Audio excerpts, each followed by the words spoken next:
કોઈ વ્યક્તિ સવારથી સાંજ સુધી ધંધો કરતો હોય અથવા નોકરી કરતો હોય,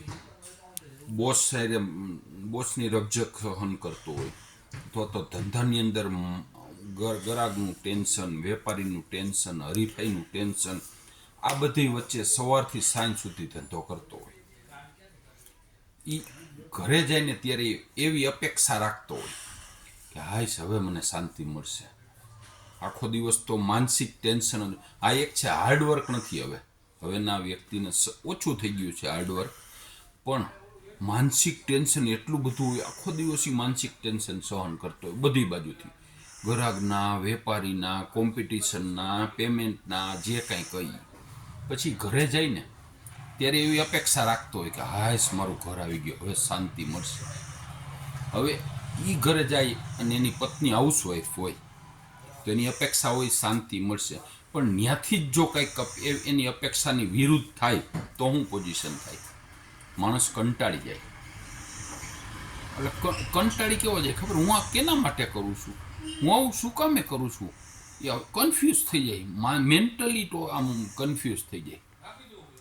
નાની નાની વાતની અંદર, હજી ઘરની અંદર પગ દીધો હોય, એમ કે ઓલું વસ્તુ લેતા આવ્યા, 2 દીથી મગાવી છે, હું ત્યાં બેઠા બેઠા કરો છો, આખો દી બેહવાનું જ કામ હોય તમારે, 2 દીથી મગાવી તમે ભૂલી જાઓ છો, લઈ આવતા નથી.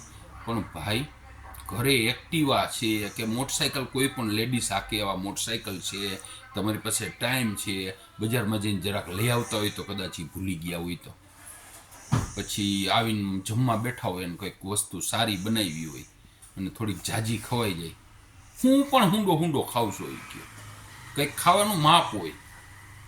પછી ઘણી વખત કંઈક છાશ કે શાક ઢોરાય કપડામાં, હવે તમારું તો આવું જ રહ્યું એ કહે, હવે આ ડાઘ જાહે, અમારે હું આ જ કરવાનું છે.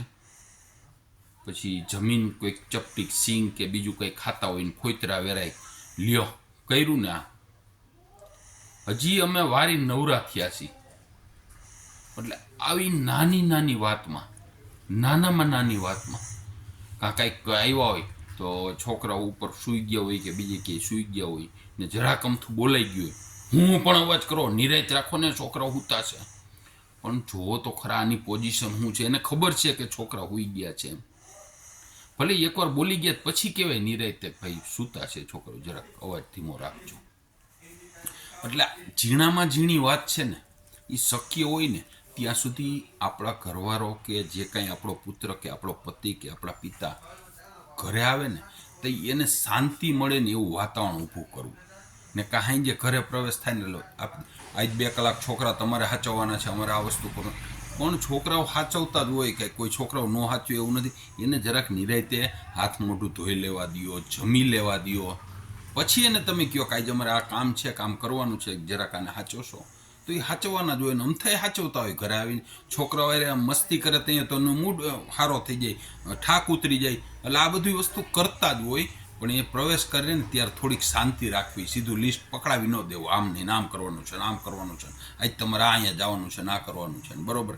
એટલે કોઈ પણ પુરુષ ઘરે આવે છે ત્યારે શાંતિની અપેક્ષા લઈને એની ઘરે આવે છે કે હાઈશ મારું ઘર આવ્યું, હવે હું શાંતિથી બેહીશ.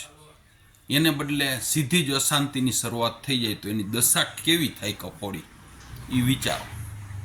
પણ ઘણી વખત એવાય પ્રશ્નો કરે તો અમે હું અહીં નવરા બેઠા છીએ. તમારે શારીરિક કામ છે, સાચી વાત છે, તમે થાકી જતા હશો, પણ આને માનસિક ટેન્શન છે.